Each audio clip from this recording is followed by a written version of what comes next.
We're in kind of a different arrangement often.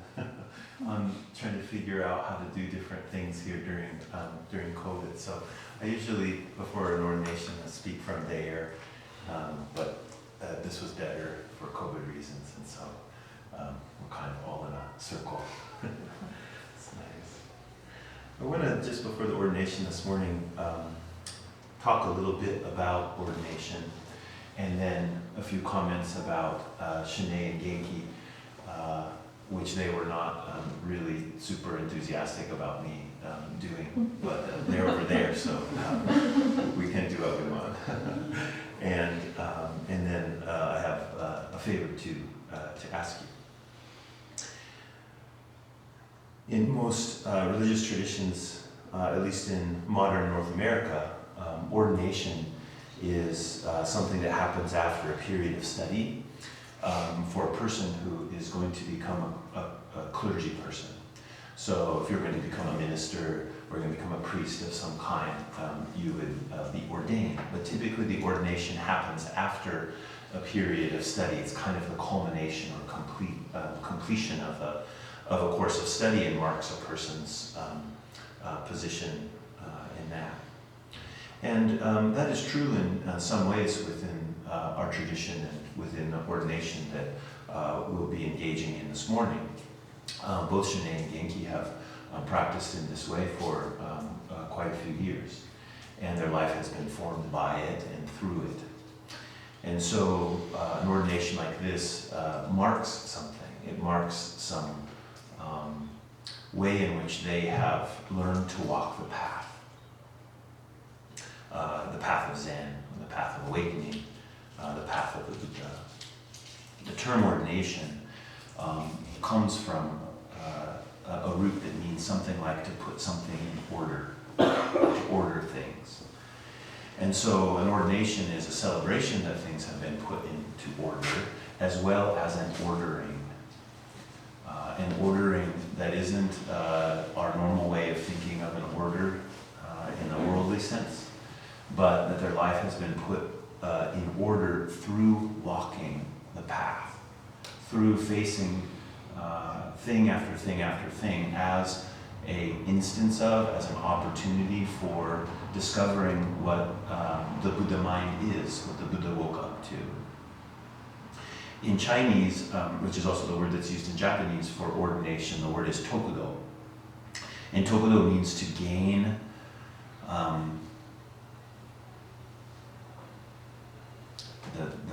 the term in Japanese is wataru. It means to like walk across one step at a time. So we could call it the path, but it's not the path that exists there before that you're just taking. It's the path that emerges as you walk. Right? So oftentimes we think of a path as being, oh, it's there whether I'm here or not. Right? Whether I'm walking or not, the path is there, and I might walk the path or not walk the path. That's not how it is in our tradition. There's only a path if it is walked. So gaining this walking is gaining the way, it's gaining the path.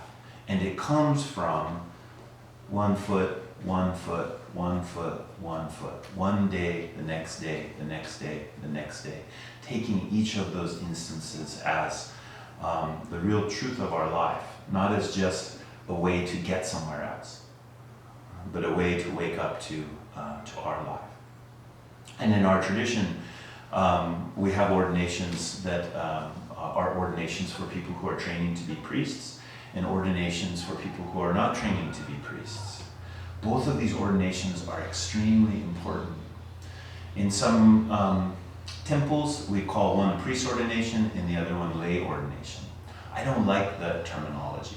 We're trying to grow better terminology in North America, because it sounds like one is the real one and the other one is the not real one, right? It's a kind of lesser one, but that's not the case here. The priest ordination is an ordination in which a person is going to train for the vocation of being a priest, for someone who will be at the center of a temple community, caring for it day in and day out. That's their primary focus of their life. That's the role of a priest. But without the role of people who are not priests, the role of a priest doesn't have any meaning. That these two are really deeply connected. and that there is leadership that comes from people who are not priests. There's important spiritual guidance that priests can't do, actually. And so this path of ordination is a true ordination. It is not a lesser ordination in the way that we tend to think of lay as being. So we use the term Zaikei Tokudo, Shukkei Tokudo and Zaikei Tokudo. That's a kind of a sleight of hand you do if your tradition is fresh from another language, is you just go back to the old words and pretend like there's no conflict. So we'll do that for now.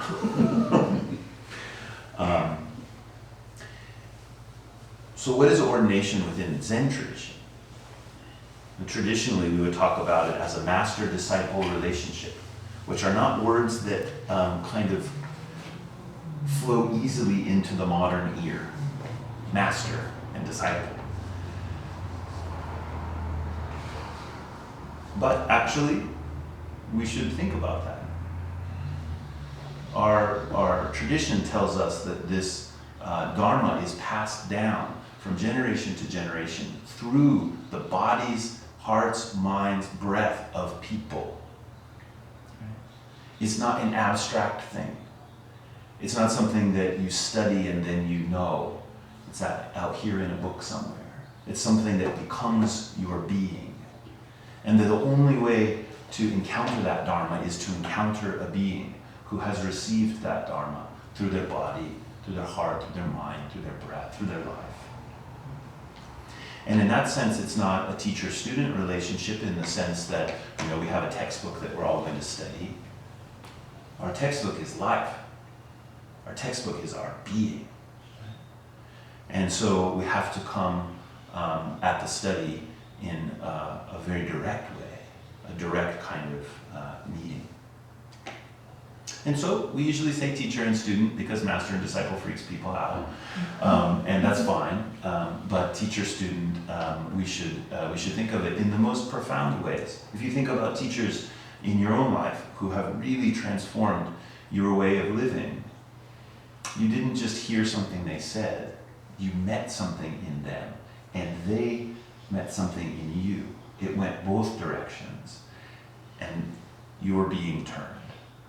That's what we're trying to take care of in this teacher-student relationship of the Zen tradition. I'm going to read a couple paragraphs from the beginning of a short text that I give to my students when they become formal students or disciples. Ordination and discipleship. Ordination is a dharma gate that ties teacher and student together in profound reflection and relationship. It is the basis for continuation of the dharma lineage and a force for personal and world transformation. The nature of our entwining is mysterious. Buddha's awakening pulls deeply on our hearts and minds and holds a mirror to our deep intention to walk the bodhisattva path. Much of what comes from entering the gate of discipleship is difficult to describe directly or quantify. The mysterious guidance of the Buddhas and ancestors is not to be perceived. It is of the nature of faith, a shadow dancing through a dark room. This entwining of student and teacher is also practical and embodied. In this sense, there are points that we strive to explore and clarify. Our life appears as a reflection in the great mirror and must be faced through dedication and countless decisions of where to place our next step. The spiritual life of the disciple is unfolding as the tradition itself, and as an embodiment of the tradition, the teacher is a guide as well as a barrier gate. So a couple of things I want to point out in this. That to enter into discipleship, as well as receiving precepts, or as well as learning to sit zazen, any of the practices that we engage, we are backed up by Buddhas and ancestors. There are countless beings through many, many worlds that have endeavored to plummet this way. And so as we enter into a relationship through ordination, that guidance is there in a more and deeper and more profound way. But it is mysterious. There's no list that I have given Shanae and Genki that says, starting tomorrow, this is what you must do. Well, actually, there is one. But it doesn't say you have to wake up at this time, or you have to eat this food, or you have to do this in your life or that in your life in this kind of very specific way. That this guidance which they receive, a shadow dancing through a dark room, it always has to be a question. That's actually what the ordination provides. It doesn't just set things in a predetermined order. It asks someone to ask the question every day. What does it mean to take this next step?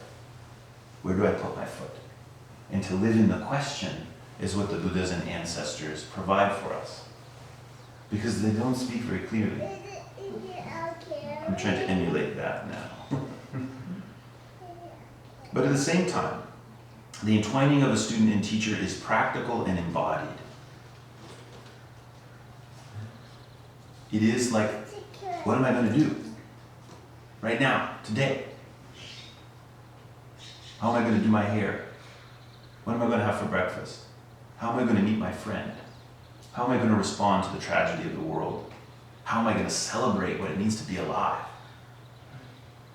Not in an abstract way, but in a concrete way. And in that way, all people that are endeavoring to follow the path, you are the tradition. The tradition isn't something that comes to you. Your life is the tradition. The receiving is the enacting out.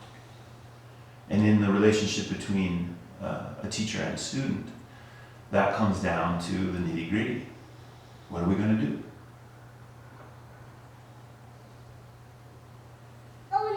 And in that sense, the teacher is a guide. I've sat with Shanae and Genki for many hours. And we have talked about the way. Again, not in an abstract way, but like, how do I take care of my dog?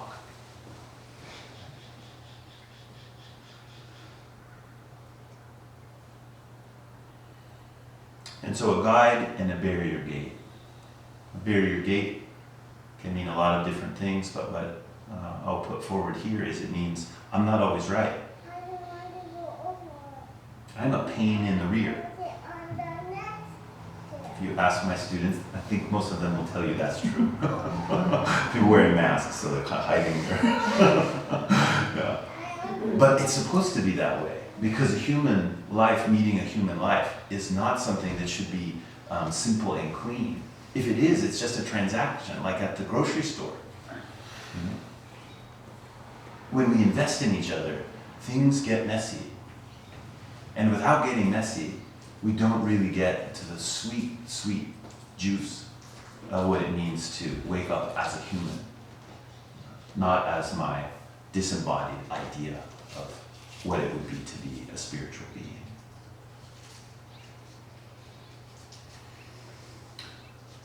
So let me just say a couple things about Shanae and Genki, and then I have one favor to ask you. I first met Shanae, I don't know if it would be the right word to say met. We were sitting a meditation intensive together at Dharma Zen Center, a session or meditation intensive. And it must have been in the late 90s or early 2000s. I had just returned back from Japan within maybe a year or two, and I came back in 98. And I hadn't been able to sit sesshin for a couple of years. Had a young child, Satsuki, was a baby. And this was the first time I was able to go to meditation intensive for a long time. And I was really excited. And so I went to this meditation intensive that Dharma Zen Center was holding for the Buddha's enlightenment session called Rohatsu.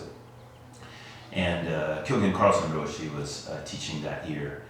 And when I arrived a couple days into the session, and he welcomed me, and then we sat there for 5 days. It was wonderful. And I really remember Shanae.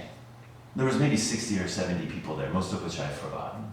but for some reason, she really stood out to me. I don't think she came to see me in Sanzen, which I was also very surprised to do Sanzen. That's where you meet a teacher that's just with people privately. I showed up just planning to just sit, and Kyogen Carlson Roshi was like, okay, you need to do Sanzen.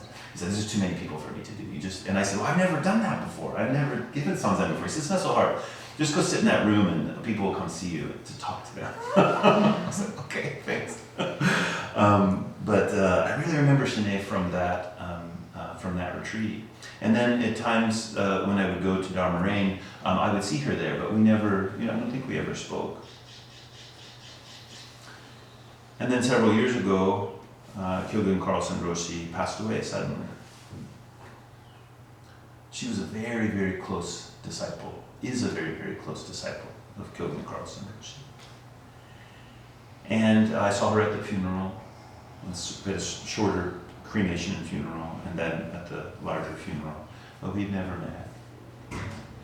And then, a couple years ago, she moved down here to Eugene, and she started to come to Buddha Eye Temple.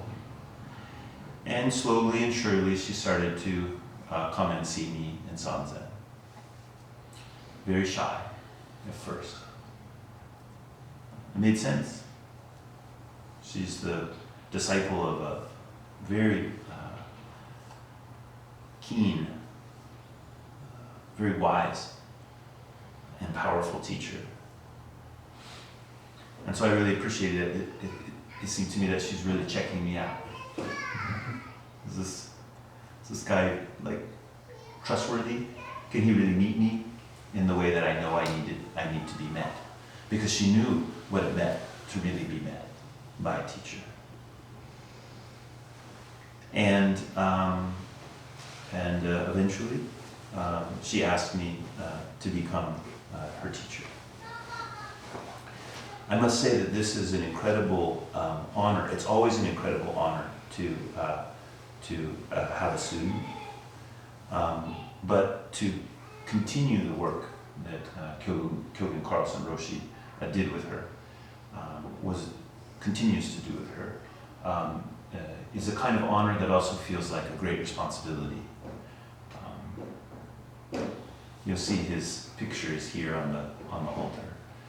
For those of you who don't know, he was one of the key founders of this temple and a great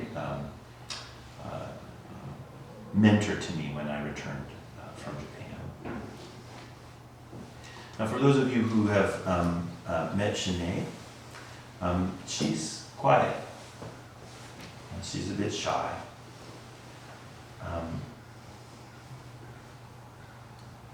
But this is her wisdom. This is her depth. If you learn to look and listen well, she will show you a treasure. Well, that's on you.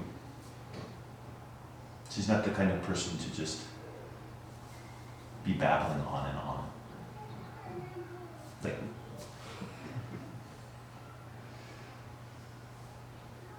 now, Genki is also a mysterious karmic connection.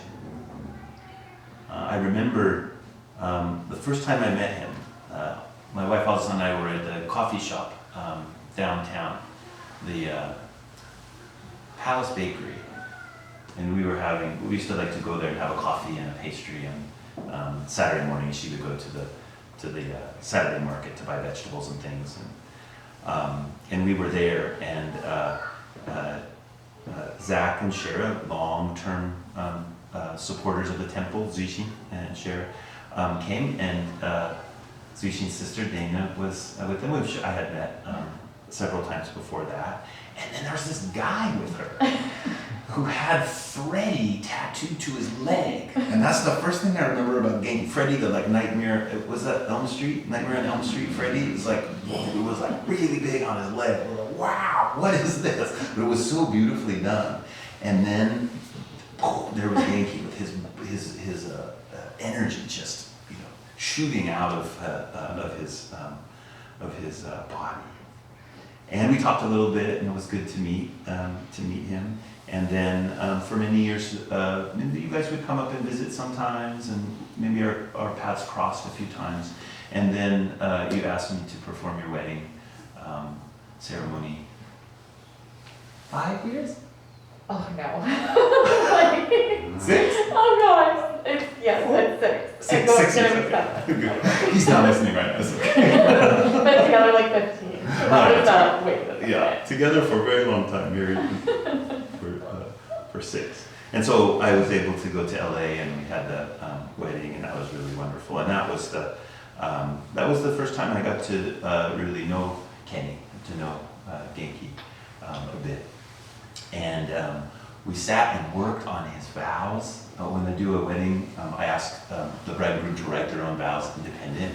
And he, oh my gosh, I thought his head was going to explode. But he had so much depth to what it is that he wanted to express. But he was so nervous about it. So we spent a long time getting those put together, and then it came off really brilliantly.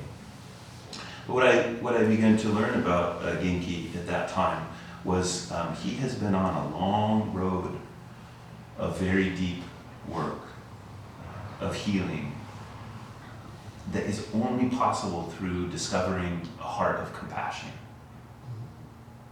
There's just like no way to do the kind of deep healing work that he's done from, I think it's fair to say, a traumatic life.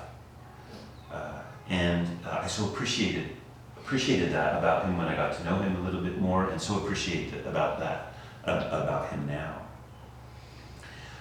Genki is not shy or quiet. So this combination is very, touches my heart. But in the same way that you have to learn to listen to Shanae to hear her wisdom, you have to learn to listen to Genki, because he will say a lot. And how do you hear the depth of what it is that he's saying? There is a radiance, not just in his kind of bundle of energy, personality, and physicality, but in the way he sees the world. If you want to learn about that, you have to learn to listen to him well. You have to learn to listen for the stillness which is there in the ever-churning fire of his heart, because it's true and he knows it, and he can share it with you. So the last thing I'll say, this is the favor, and this is a favor that I always ask at an ordination. I want to ask you to endeavor to see Shanae and Genki as the people that they intend to be. This is a deep power of community, that when people put their intention forward and they state it clearly, it's not just that you're holding them accountable, although that's true, but that you see them as they wish to be seen. And as you do that, that is the greatest support to them in their own continual walking on the path. But what I would like to add this year, I always say that, what I'd like to add this time is this is for you as much as it is for them. To cultivate the eye which sees the awakening of other beings is to cultivate the eye that sees the awakening in your own self. It's love that looks for that deep current in each other. And that is a reliable thing. So as you look for that, it's not just to kind of pump them up, but also to find your own true heart. And they're putting themselves on the line in that way. So please meet them there.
source of mind is utterly calm.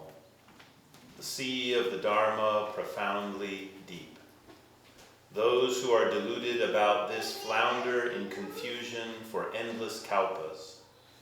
Those who awaken to it attain liberation in this very place. To clarify the path within the duties of the world is an ancient vow of fearless bodhisattvas. Our great teacher, Buddha Shakyamuni, dedicated countless lives helping others cross the great river of suffering. Simply sharing his strengths with others through countless lives of countless bodies and countless responsibilities, the great bodhisattva found a way to illuminate the world. Indeed, do not doubt. Upon the arising of Bodhi mind, Buddha awakening is already completely round and full. Upon atoning for our harmful karma, taking refuge in Buddha, Dharma, and Sangha, receiving precepts and vowing the Bodhisattva vows, the boundless body of Buddha is revealed. Upon cutting the Shuddha and donning the Buddha robe, you become a supreme example to the world, a great traveler on the path of freedom. Let us work the oars for the benefit of all beings. Through discipleship in the Buddha's lineage, both body and mind become one with the truth. The merit of this bodhisattva life is most excellent. There is merit in building a stupa that reaches far into the heavens, but compared to this, the merit is 100th. A stupa may be ruined, but the merit of this vow is always increasing toward enlightenment and will never lose its power. Going far beyond delusion without throwing away this earthly body, even though we do not know our own enlightenment, we are already the real children of the Buddha. Reflect on the virtue of your parents, your family, your teachers, and community. Consider and be grateful for the blessings bestowed by the land, the water, and trees. Go now and pay respects to them all. And also go now and prostrate to the founder of this temple, Butsugen Joshin Dai Osho. This is Liberation Manifest.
Ame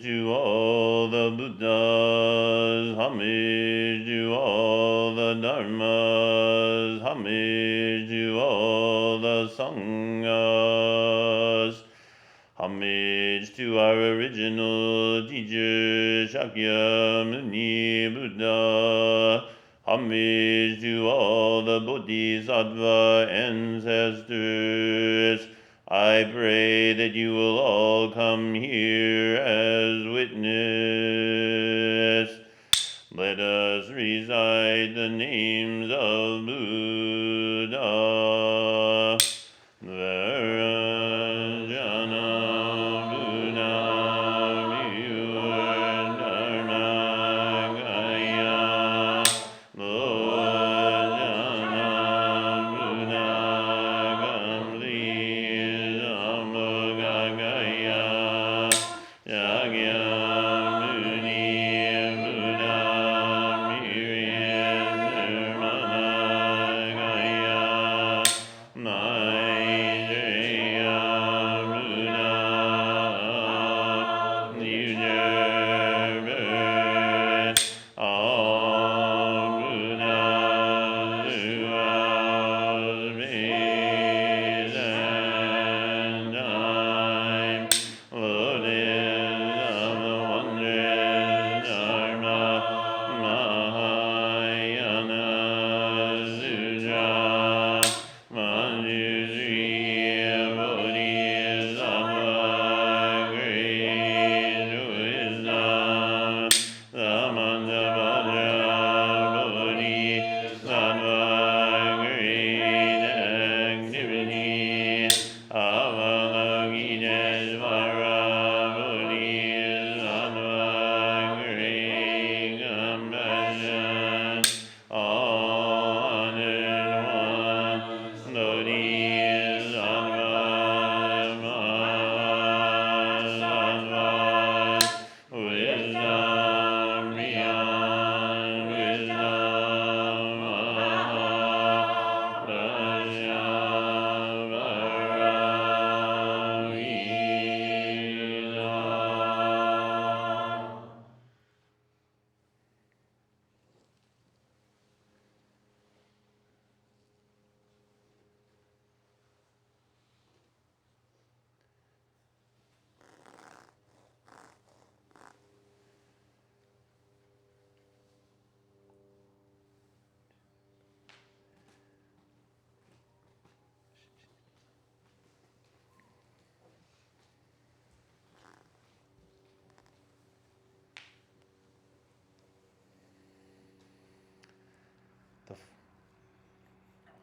This clump of hair is called the Shuddha.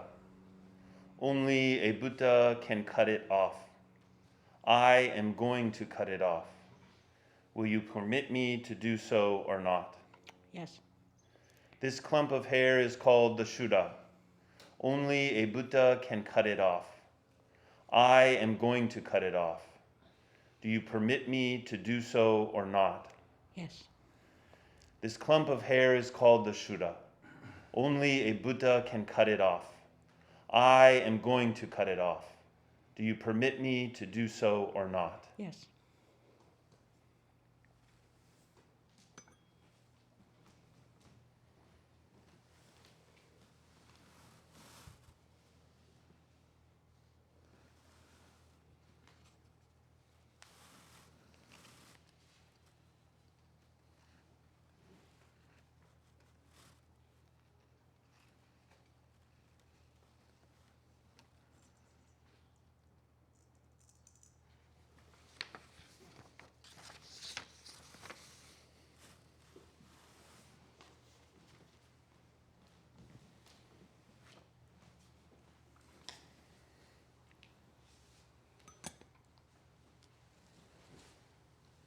Yes.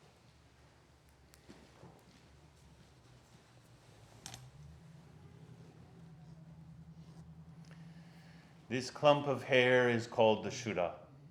Only a Buddha can cut it off. I am going to cut it off. Will you permit me to do so or not? Yes. This clump of hair is called the Shuddha. Only a Buddha can cut it off. I am going to cut it off. Will you permit me to do so or not? Yes. This clump of hair is called a Shuddha. Only a Buddha can cut it off. I am going to cut it off. Will you permit me to do so or not? Yes.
You will continue to be known in the Dharma as Shanae, sacred flower.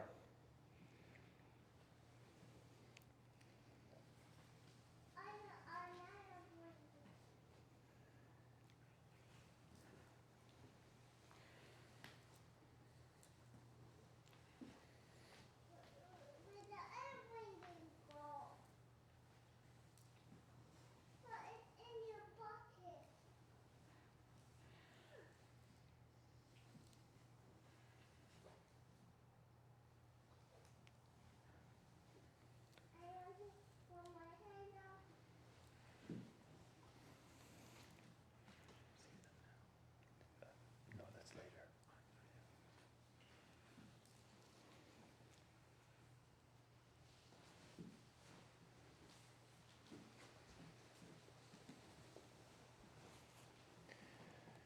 You will continue to be known in the Dharma as Genki, profound radiance.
Let us recite the robe verse. Hang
To take the precepts, you should first perform Sangha, atonement. There is a Sangha verse that has been maintained by the Buddhas. By reciting it, your past wrongdoings lose their hold on you. Repeat after me. All my best and harmful karma.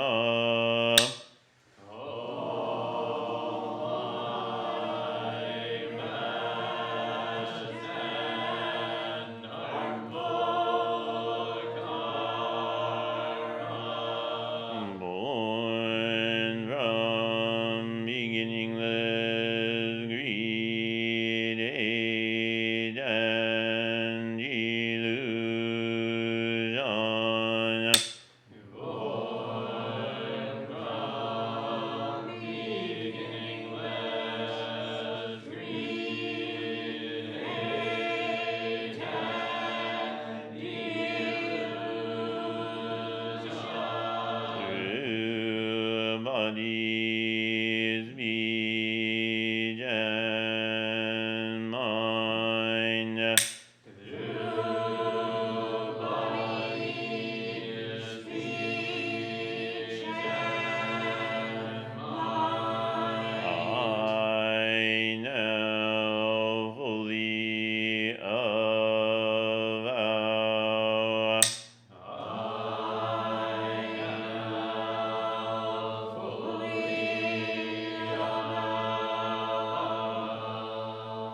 How my best and harmful karma.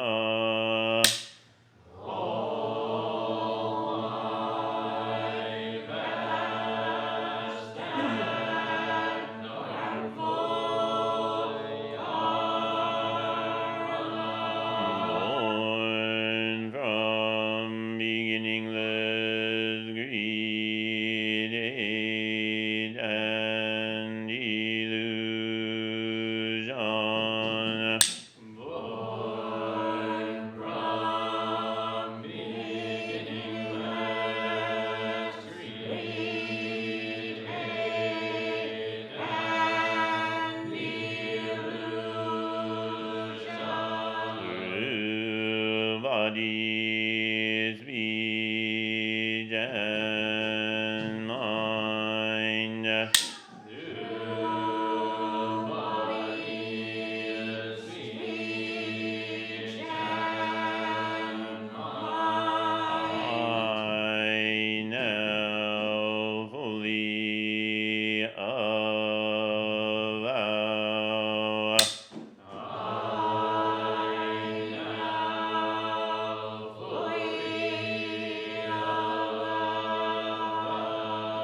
All my best and harmful karma.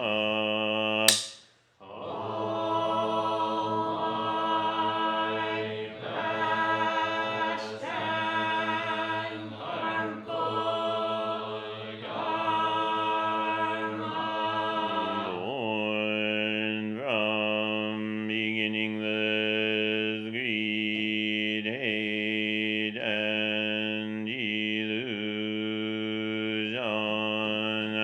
Born from beginningless greed, hate, and illusion. Through body, speech, and mind. Through body, speech, and mind. I now fully avow. I now fully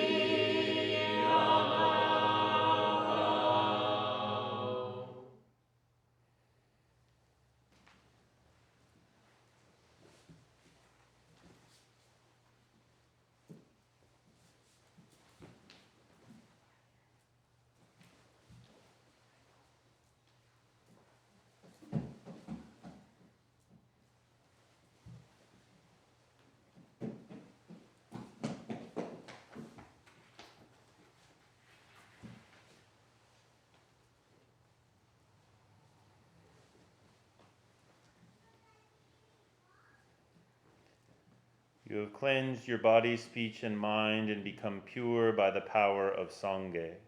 You should take refuge in the three treasures of Buddha, Dharma, and Sangha. When refuge is taken, the three merits are complete.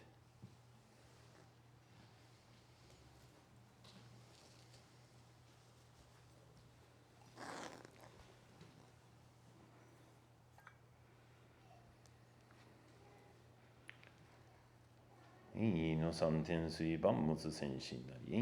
No santen sui bamutsu senshi nari. No santen sui bamutsu senshi nari.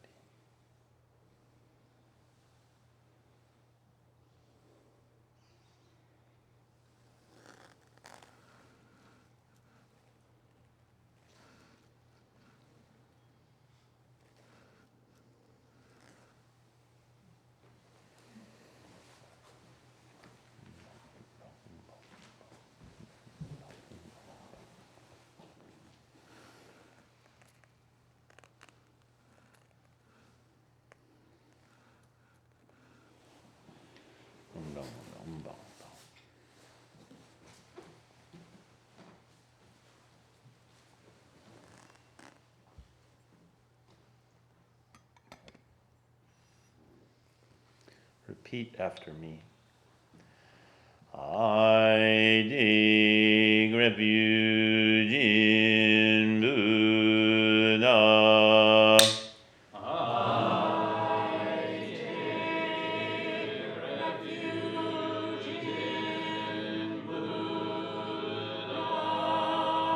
I take refuge in Dharma.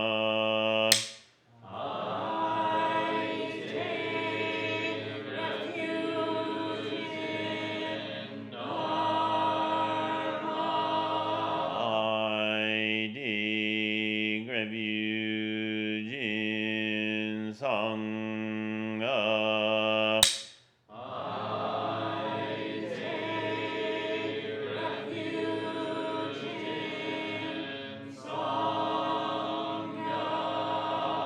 I take refuge in the unsurpassable Buddha.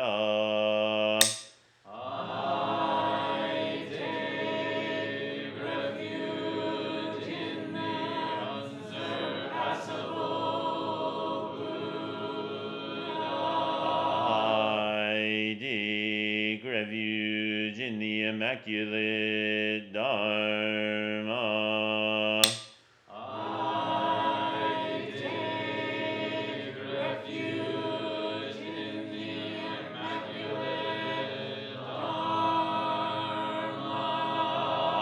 I take refuge in the harmonious Sangha.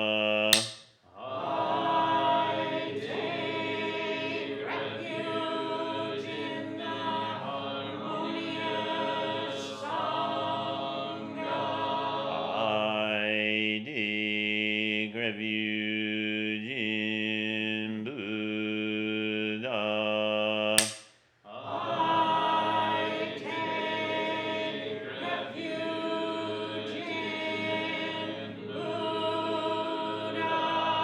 I take refuge in Dharma.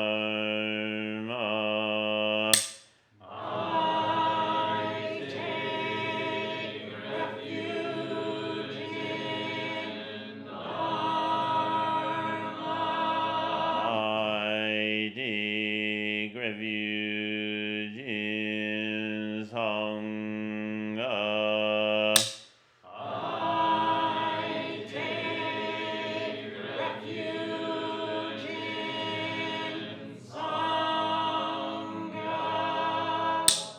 Now you have left behind your past misdeeds and taken refuge in the triple treasure. From this time, the Buddha in true enlightenment are your real teacher. Call the Buddha your master. This is my benevolence to you.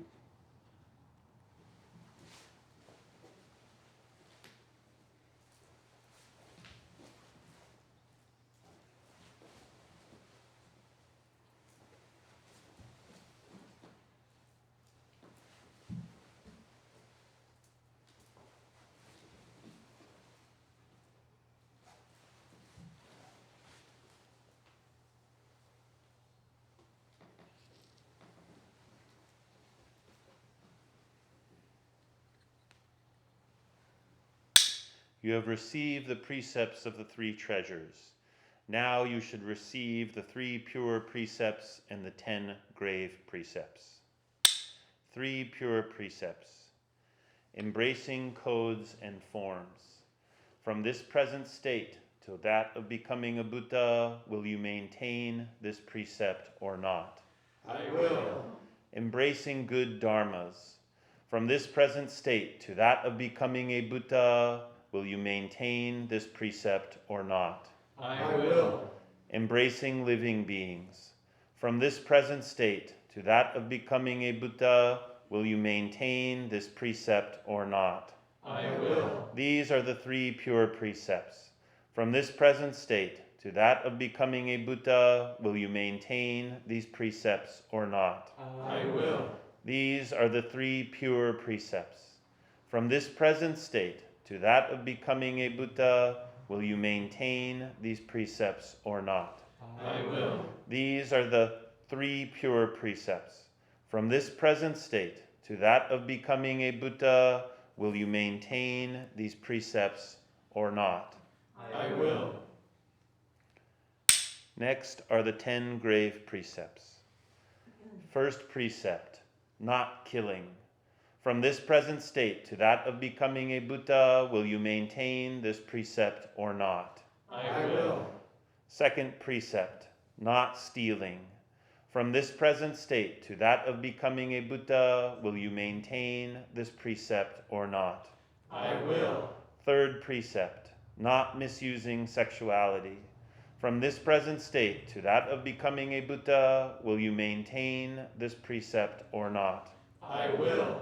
Fourth precept, not speaking falsely. From this present state to that of becoming a Buddha, will you maintain this precept or not? I will. Fifth precept, not dealing in intoxicants.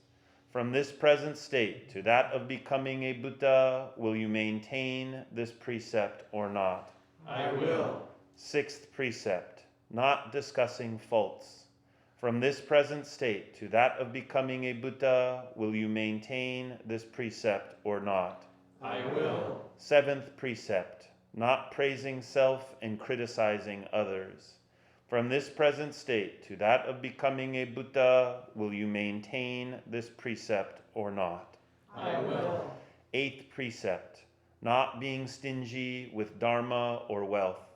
From this present state to that of becoming a Buddha, will you maintain this precept or not?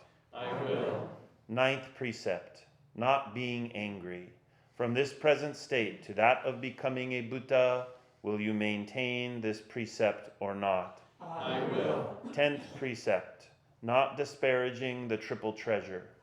From this present state to that of becoming a Buddha, will you maintain this precept or not? I will. These are the 10 grave precepts. From this present state to that of becoming a Buddha, will you maintain these precepts or not? I will. These are the 10 grave precepts. From this present state to that of becoming a Buddha, will you maintain these precepts or not? I will. These are the 10 grave precepts. From this present state to that of becoming a Buddha, will you maintain these precepts or not? I will. Maintain them as stated.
Having received the precepts of living beings and Buddhas, you enter the rank of the myriad Buddhas. This is truly to become a child of awakening.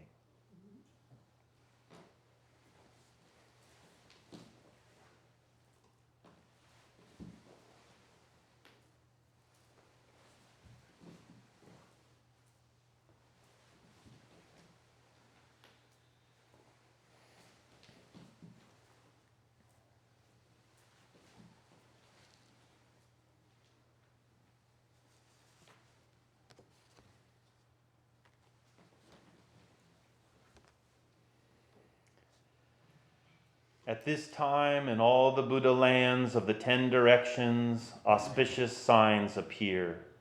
The earth trembles and flowers fall. The bodhisattvas of other worlds ask their Buddha what this means. And the Buddhas reply that in the world of suffering, among those who are heir to the dharma of Shakyamuni Buddha, people of faith have given rise to a serious intention.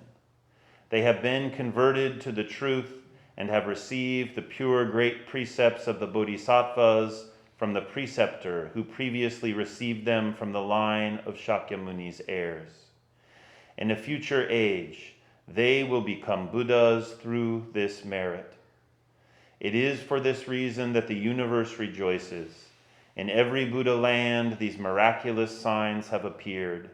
Upon hearing this explanation, the bodhisattvas bow toward you, saying, "If this is so, you are the same as we, fellow travelers on the way.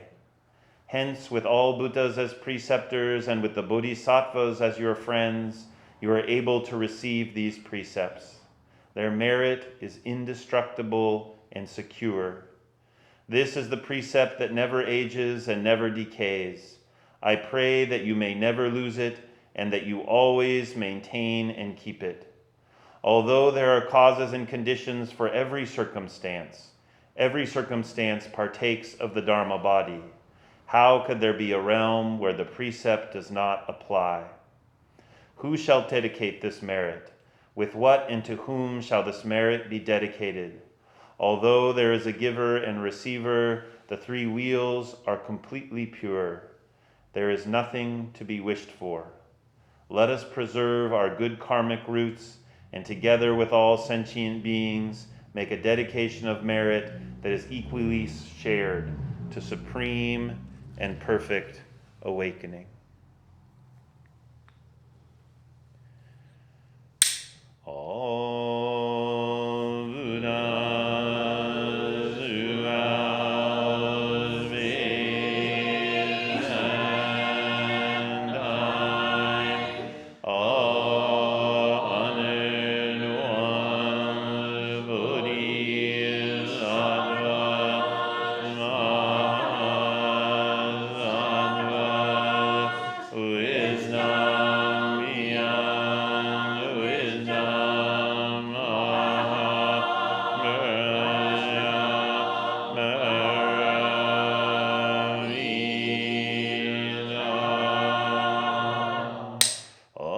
abiding in this ephemeral world like a lotus in muddy water.